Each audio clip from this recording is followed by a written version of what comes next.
ರಾಜ್ಯ ಬಿಜೆಪಿಯಲ್ಲಿ ಮುಗಿಯದ ಬಣ ಬಡಿದಾಟ, ವಿಜಯೇಂದ್ರ ವಿರುದ್ಧ ನಿಲ್ಲದ ಅಸಮಾಧಾನದ ಬೇಗುದಿ. ಹೇಗಾದ್ರೂ ಮಾಡಿ ಈ ರಾಜ್ಯ ಬಿಜೆಪಿಯಲ್ಲಿ ಬಣ ಬಡಿದಾಟವೇ ಮುಗಿತಿಲ್ಲ. ಮುಗಿಯದಂತಹ ಬಣ ಬಡಿದಾಟ, ವಿಜಯೇಂದ್ರ ವಿರುದ್ಧ ಅಸಮಾಧಾನದ ಬೇಗುದಿ ಏನಿದೆ ಇದು ನಿಲ್ಲುತ್ತಾನೆ ಇಲ್ಲ. ಹೇಗಾದ್ರೂ ಮಾಡಿ ಪಕ್ಷದ ಅಧ್ಯಕ್ಷರಾಗಬೇಕು ಅಂತ ಸೋಮಣ್ಣ ಪ್ಲಾನ್. ಎಲೆಕ್ಷನ್ಗೆ ಇನ್ನೂ 2 ವರ್ಷ ಟೈಮ್ ಇದೆ. 6 ತಿಂಗಳು ಬಿಟ್ಟು ಪಕ್ಷದ ಪಟ್ಟ ಸಿಕ್ಕಿದ್ರು ಓಕೆ. ತನ್ನ ಶಕ್ತಿ ಬಳಸಿ ಪಕ್ಷ ಸಂಘಟನೆ ಮಾಡಬಹುದು, ಎಲ್ಲರನ್ನ ವಿಶ್ವಾಸಕ್ಕೆ ಪಡೆದು ಮುನ್ನಡೆಯಬಹುದು, ಪಕ್ಷವನ್ನ ಬೇಕಿದ್ರೆ ಏಕಾಂಗಿಯಾಗಿ ಅಧಿಕಾರಕ್ಕೆ ತರಬಹುದು. ಈಗಂತ ಲೆಕ್ಕ ಹಾಕಿ ಮಾಸ್ಟರ್ ಪ್ಲಾನ್ ರೂಪಿಸಿದ್ದಾರೆ ಸೋಮಣ್ಣ. ರಾಜ್ಯದಲ್ಲಿ ಪರೋಕ್ಷವಾಗಿ ಶಕ್ತಿ ಪ್ರದರ್ಶನಕ್ಕೆ ಸೋಮಣ್ಣ ಸ್ಕೆಚ್ ಹಾಕಿರುವಂತದ್ದು ಗುರುವಂದನಾ ಕಾರ್ಯಕ್ರಮ ಮೂಲಕ ಸೋಮಣ್ಣ ಶಕ್ತಿ ಪ್ರದರ್ಶನ.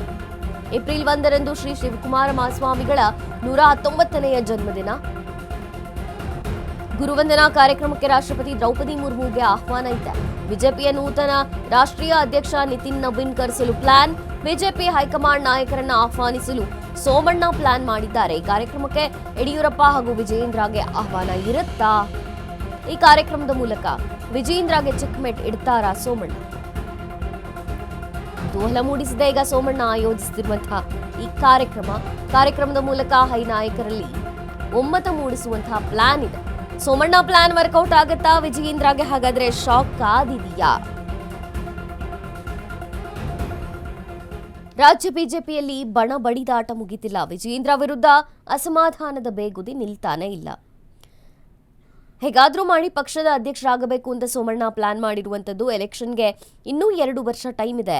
ಇನ್ನ 6 ತಿಂಗಳು ಬಿಟ್ಟು ಪಟ್ಟ ಸಿಕ್ಕಿದ್ರು ಓಕೆ. ಒಟ್ನಲ್ಲಿ ರಾಜ್ಯಾಧ್ಯಕ್ಷರಾಗಬೇಕು, ತಮ್ಮ ಶಕ್ತಿಯನ್ನ ಬಳಸಿ ಪಕ್ಷ ಸಂಘಟನೆ ಮಾಡ್ಕೋಬೇಕು, ಎಲ್ಲರನ್ನ ವಿಶ್ವಾಸಕ್ಕೆ ಪಡೆದು ಮುನ್ನಡೆಯಬಹುದು ಅನ್ನುವಂಥ ಆಲೋಚನೆಯಲ್ಲಿದ್ದಾರೆ ಸೋಮಣ್ಣ. ಪಕ್ಷವನ್ನ ಬೇಕಿದ್ರೆ ಏಕಾಂಗಿಯಾಗಿ ಅಧಿಕಾರಕ್ಕೆ ತರಬಹುದು ಅಂತ ಲೆಕ್ಕ ಹಾಕಿ ಮಾಸ್ಟರ್ ಪ್ಲಾನ್ ರೂಪಿಸಿದ್ದಾರೆ ಸೋಮಣ್ಣ. ರಾಜ್ಯದಲ್ಲಿ ಪರೋಕ್ಷವಾಗಿ ಶಕ್ತಿ ಪ್ರದರ್ಶನ ಮಾಡೋಕೆ ಈಗ ಸೋಮಣ್ಣ ಮುಂದಾಗಿರುವಂಥದ್ದು. ಇನ್ನು ಏಪ್ರಿಲ್ 1ರಂದು ಶ್ರೀ ಶಿವಕುಮಾರ ಮಹಾಸ್ವಾಮಿಗಳ 119ನೇ ಜನ್ಮದಿನ ಇರುತ್ತೆ. ಗುರುವಂದನಾ ಕಾರ್ಯಕ್ರಮವನ್ನು ನಡೆಸಿ ಸೋಮಣ್ಣ ಶಕ್ತಿ ಪ್ರದರ್ಶನ ಮಾಡೋಕೆ ಮುಂದಾಗ್ತಿದ್ದಾರೆ. ಗುರುವಂದನಾ ಕಾರ್ಯಕ್ರಮಕ್ಕೆ ರಾಷ್ಟ್ರಪತಿ ದ್ರೌಪದಿ ಮುರ್ಮುಗೆ ಆಹ್ವಾನ ಇರುತ್ತೆ. ಬಿಜೆಪಿಯ ನೂತನ ರಾಷ್ಟ್ರೀಯ ಅಧ್ಯಕ್ಷ ನಿತಿನ್ ನಬೀನ್ ಕರೆಸಲು ಪ್ಲಾನ್ ಕೂಡ ಆಗ್ತಿದೆಯಂತೆ.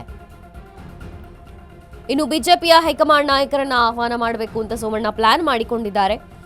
ಆದರೆ ಕಾರ್ಯಕ್ರಮದಲ್ಲಿ ಯಡಿಯೂರಪ್ಪನವರಿಗೆ ಮತ್ತು ವಿಜಯೇಂದ್ರಗೆ ಆಹ್ವಾನ ಇರುತ್ತಾ ಇಲ್ವಾ ಅನ್ನೋದು ಸದ್ಯಕ್ಕೆ ಪ್ರಶ್ನೆ. ಕಾರ್ಯಕ್ರಮದ ಮೂಲಕ ವಿಜಯೇಂದ್ರಗೆ ಚೆಕ್ಮೇಟ್ ಕೊಡಲು ಸೋಮಣ್ಣ ರೆಡಿಯಾಗಿದ್ದಾರಂತೆ. ಒಟ್ನಲ್ಲಿ ಸೋಮಣ್ಣ ಆಯೋಜಿಸುತ್ತಿರುವಂತಹ ಈ ಕಾರ್ಯಕ್ರಮ ಸಾಕಷ್ಟು ಕುತೂಹಲವನ್ನ ಮೂಡಿಸಿದೆ.